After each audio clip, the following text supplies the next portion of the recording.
इस पौराणिक कथा के अनुसार एक बार भगवान विष्णु जब शेषनाग पर बैठे बैठे बोर होने लगे थे तो उन्होंने मन ही मन धरती लोक पर विचरण करने का मन बनाया, क्योंकि उन्हें इस लोक में आए हुए बहुत समय हो चुका था। तो उन्होंने धरती पर आने की तैयारी शुरू कर दी। जब माता लक्ष्मी ने भगवान विष्णु को तैयार होकर कहीं जाते हुए देखा तो उनसे पूछ लिया कि वो कहाँ जा रहे हैं, जिसके उत्तर में भगवान विष्णु ने उन्हें अपने धरती लोक जाने से संबंधित यात्रा की पूर्ण जानकारी दी। जिसके बाद माता लक्ष्मी ने भी उनके साथ जाने पर अपनी इच्छा जताई। माता लक्ष्मी की बात सुनकर भगवान विष्णु उन्हें अपने साथ ले जाने को तैयार हो गए, पर एक शर्त के साथ कि वो धरती लोक पर उत्तर दिशा की ओर बिल्कुल भी नहीं देखेंगी, जिसको माता लक्ष्मी ने बड़े हर्ष से स्वीकार कर लिया और दोनों धरती लोक की ओर निकल गए। जब भगवान विष्णु और माता लक्ष्मी धरती लोक पर पहुँचे तो वहाँ का मौसम कुछ समय पूर्व हुई बारिश के कारण बहुत सुहावना हो रहा था। चारों ओर हरियाली और सूर्य देव की मध्यम मध्यम किरणों का नज़ारा देखते ही बन रहा था। धरती लोक पर आकर प्रकृति की ऐसी मनमोह लेने वाली सुंदरता और नज़ारे को देखकर माता लक्ष्मी भगवान विष्णु को दिया हुआ वचन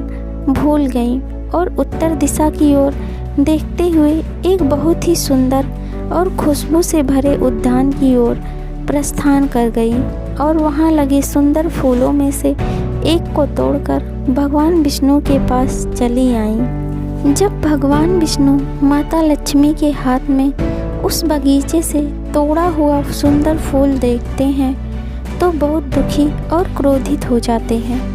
और उन्हें अपने द्वारा दिए गए वचन को याद दिलाते हैं। भगवान विष्णु की बातें सुनकर माता लक्ष्मी को अपने द्वारा तोड़े हुए वचन और बिना किसी आज्ञा के उस सुंदर फूल को तोड़ने की गलती का एहसास होता है और वो अपनी उस भूल के लिए भगवान विष्णु से क्षमा मांगती हैं। पर भगवान विष्णु ने उन्हें क्षमा ना देकर उस गलती और भूल को पाप मानते हुए और उन्हें दंड के तौर पर श्राप देते हैं कि जिस माली के बगीचे से उन्होंने ये फूल और उसकी बगैर आज्ञा के तोड़ा है, उसके घर पर माता लक्ष्मी को अगले 3 वर्षों तक नौकरानी बनकर अपनी गलती का पश्चाताप करना होगा। जिसके बाद भगवान विष्णु माता लक्ष्मी को वैकुंठ धाम वापस बुला लेंगे। माता लक्ष्मी भगवान विष्णु के उस श्राप का मान रखने और उनकी आज्ञा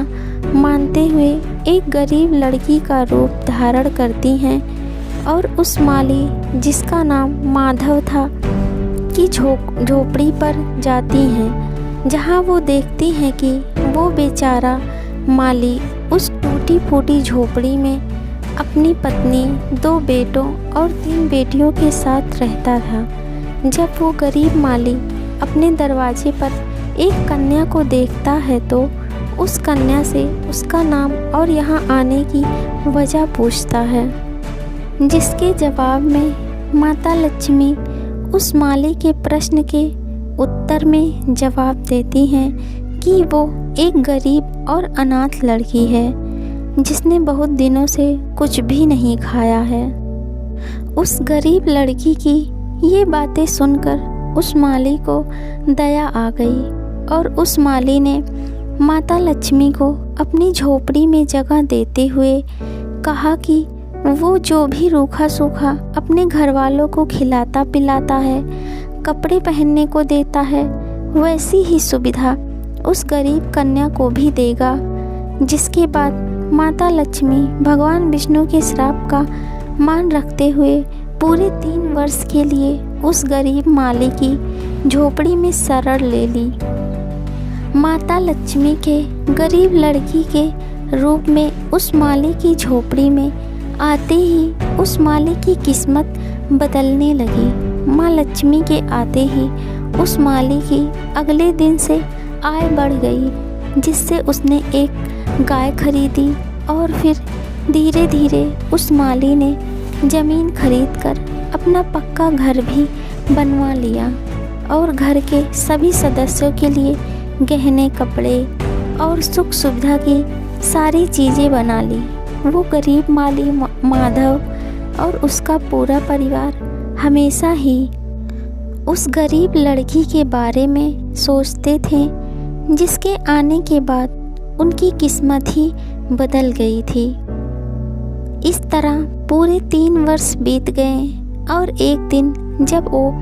माली अपने खेतों में कार्य पूर्ण करके